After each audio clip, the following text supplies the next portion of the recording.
pagi adalah agama Islam. Nanti orang akan mengatakan itu kan apologize, pembelaan terhadap agama sendiri, memuji-muji agama sendiri, mengunggul-unggulkan keyakinan sendiri. Tapi mau tidak mau, suka tidak suka, boleh adakan penelitian studi komparatif perbandingan agama, bahwa agama yang mengajarkan paling awal bangun adalah agama kita. Kata Nabi SAW, Allahumma barik li ummati fi bukuriha, berikanlah berkah pada umatku fi bukuriha, paling pagi. Jadi berkah itu ibarat burung yang berterbangan. Burung merpati dilepaskan dari sarang sebanyak 100.000 ekor terbang. Maka mana pohon yang paling rimbun, di situ dia akan hinggap.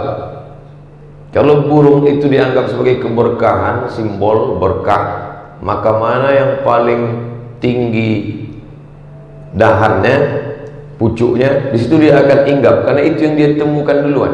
Begitulah pagi ini. Siapa yang paling awal bangun paginya, itulah pohon yang paling tinggi, di sanalah keberkahan paling awal hinggap.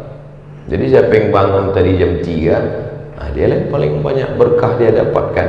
Tapi berkah itu sesuatu yang immateri, bisa dilihat dengan mata, bisa disentuh dengan tangan, bisa ditangkap dengan panca indera, materi. Yang tidak bisa ditangkap non materi, atau bahasa lainnya fisik dengan psikis. Itu dia dari tadi kok senyum-senyum sendiri. Mohon maaf Pak Ustadz, dia sakit, tapi kelihatannya badannya sehat. Sakitnya psikis, tidak kelihatan.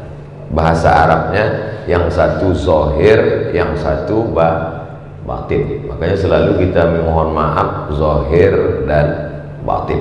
Dalam lagu bahasa Indonesia begitu juga.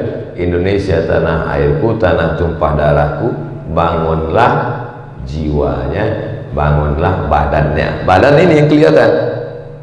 Sedangkan dengan bangun pagi, kita bukan sedang membangun badan fisik saja. Bahwa orang mengatakan siapa yang bangun pagi dia yang paling sehat, tidak dapat dipungkiri. Tapi kita lebih dulu connect dengan Allah Subhanahu wa ta'ala. Jiwa kita, batin kita sudah menjalin hubungan dulu dengan Allah. Terbuka pintu mata, maka yang pertama dia sebut adalah nama Allah. Alhamdulillahilladzi ahyana ba'dama amatana wa ilaihin nusyur. Walaupun ibu paling sayang dengan bapak, tak mungkin ibu waktu bangun pagi, oh Mas Parno. Mohon maaf kalau kebetulan namanya. Yang pertama kali diikatkan hidup dengan Allah. Kullu amrin zibalin, semua amal yang baik, walam yubda bihamdillah. Dalam riwayat lain, walam yubda bi bismillah. Semua amal yang baik kalau tidak dimulai dengan nama Allah, maka dia tidak bisa menjadi amal. Semua bangun pagi ini. Orang Singapura sudah bangun pukul 4 karena mereka masyarakat paling aktif, ekspor importnya maju, ekonominya. Orang Barat sudah bangun. Yang paling awal bangun orang Jepang karena matahari lebih dulu terbit di tempat mereka.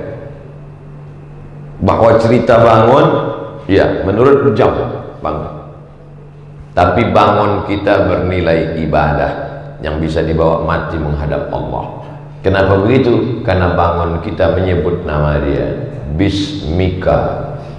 Itu kalau mau tidur. Tapi kalau pas bangun, Alhamdulillahilladzi ahyana ba'dama amatana wa ilaihin nusyur. Itulah makna innamal a'malu binniyat. Segala amal dinilai dengan niatnya. Nanti saat amal kita dihitung di hadapan Allah SWT, semua orang beramal, wa qadimna ila ma'amilu min amalin.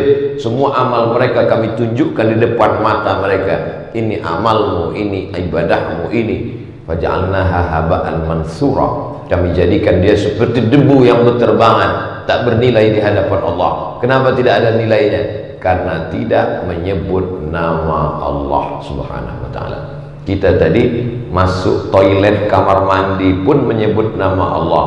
Allahumma inni a'udzubika minal khubuthi wal khaba'ith. Memasukkan makanan ke mulut pun menyebut nama Allah. Ya ghulam, wahai anak kecil, kul mimma yalik, makanlah apa yang dekat darimu. Samillah, sebut nama Allah. Bismillah, hadis sahih. Bismillah. Adapun yang panjang itu hadisnya dhaif. Alhamdulillahillah. Yang panjang, Allahumma barik lana fima razaqtana wa qina azabannar. Oke, nanti kalau kelihatan ada kawan di sebelah tiba-tiba Bismillah, loh ente kok lapar sekali kelihatannya. Inilah hadis yang sahih, akhi. Padahal saking kan laparnya. Jadi kalau gitu, Allahumma barik lana fima razaqtana wa qina azabannar, nggak boleh kita baca. Boleh, karena cukup 5 syarat. Bukan dalam masalah akidah, bukan dalam masalah halal haram, tidak ada periwayatnya yang kadzab pendusta, dia masih bernaung di bawah hadis sahih. Dan untuk fadhail a'mal, tidak perlu kita permasalahkan antara bismillah dengan Allahumma barik lana. Karena kalau kita kelahi antara yang baca bismillah dengan yang Allahumma barik lana, yang ketawa yang nggak baca doa. Inti dari doa-doa itu sebenarnya supaya kita ingat kepada Allah Subhanahu wa taala. Keluar dari masjid, keluar kaki kiri. Allahumma inni as'aluka min fadlik. Pakai sendal kaki kanan. Simple. Seringkali kita keluar kaki kiri, langsung sendal kaki kiri, yang sendalnya nggak hilang. Tapi sebenarnya apa maksudnya? Keluar kaki kiri, pakai sendal kaki kanan, supaya kita mengingat semua perbuatan kita. Berapa banyak kita berbuat, tapi kita tidak ingat perbuatan kita. Makanya Imam Ibrahim bin Adham, dia melangkahkan kakinya, 1 langkah, 2, pas langkah 3 mundur lagi dia ke belakang. Kawannya di sebelah nanya, ngapain langkah 1, 2 langkah, 2 langkah, 3 mundur lagi? Ketika aku melangkah yang pertama, aku bisa mempertanggungjawabkannya di hadapan Allah nanti kalau ditanya. Langkah yang kedua, aku juga yakin begitu. Ketika melangkah ketiga, aku mulai ragu, apakah langkahku ini mencari ridha Allah atau tidak. Maka semua nanti akan dihitung di hadapan Allah, mana amal yang kita ingat, mana yang tidak ingat.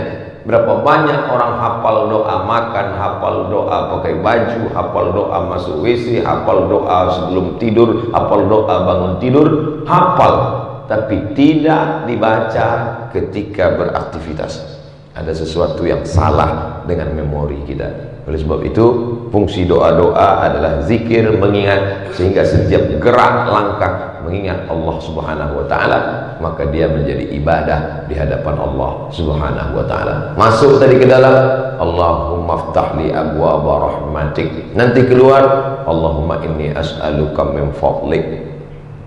Kalau tidak tahu bacaannya Pak Ustaz, bismillah, dengan nama Allah Subhanahu wa taala. Seperti tukang sisir Fir'aun ketika akan menyisir keluarganya, keluar dari mulutnya bismillah, dengan nama Allah Subhanahu wa taala. Yang lain berkata atas nama jabatan, yang lain berkata atas nama kekuasaan, yang lain berkata atas nama harta, tapi kita tidak demikian. Bismillah, semua yang dilakukan atas nama Allah menghilangkan kekecewaan, ketakutan dan kesedihan. Orang yang berkata atas nama jabatan, atas nama kekuasaan, atas nama materi benda, kalau dapat bahagianya luar biasa, kalau tidak dapat stresnya juga luar biasa.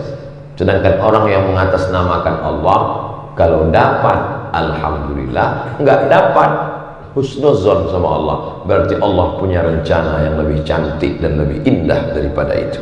Kenapa? Karena semuanya atas nama Allah. Dengan nama Allah lah maka rasa sedih, gundah, galau, stres, depresi hilang dari hati seorang hamba. Pucat wajah Abu Bakar Siddiq di dalam Jabal Thur ketika ketakutan melihat kaki kafir Quraisy. Lau absara, seandainya mereka melihat kaki mereka, la absarana, mereka pasti melihat kita Muhammad. Seandainya mereka melihat kaki ke bawah, pasti mereka melihat kita. Apa kata Nabi? Ma dhannuka bithnaini fallahu salisuhuma. Kalau kau sangka kita di sini cuma berdua, tidak wahai Abu Bakar, Allah yang ketiga. Kalau kita bertiga, Allah yang keempat. Kalau kita empat, Allah yang kelima. Wa huwa ma'akum ainama kuntum. Dia bersama kamu dimanapun kamu berada. Maka itulah fungsi dari setiap doa dan zikir, merasakan keberadaan Allah. Ketika kita merasa sepi sunyi, maka Allah bersama kita. Ketika kita merasa kecil dan kerdil, Allah tetap ada. Maka besarkan hati dengan keberadaan Allah. Allahu Akbar. Selesai sholat tetap subhanallah 33, alhamdulillah 33, Allahu Akbar 33, la ilaha illallah wahdahu la syarikalah, lahul mulku wa lahul hamdu yuhyi wa yumiit wa huwa ala kulli syai'in qadir. Itulah kultum kita pada subuh kali ini. Banyak panjang pendeknya ceramah sesuai dengan besar dan kecilnya masjid. Bukan itu, kita akan ke masjid. Jangan merasa kecil hati. Yang dinilai adalah keikhlasan ke hadapan Allah Subhanahu wa taala. Mudah-mudahan kita termasuk orang yang ikhlas insyaallah. Terima kasih atas segala perhatian, mohon maaf atas segala kesilapan. Walaupun kita berpisah tempat dan waktu, tapi insyaallah kita tak pernah terputus dalam ingatan dan doa. Wallahu muwaffiq ila aqwamit thariq. Wassalamualaikum warahmatullahi wabarakatuh.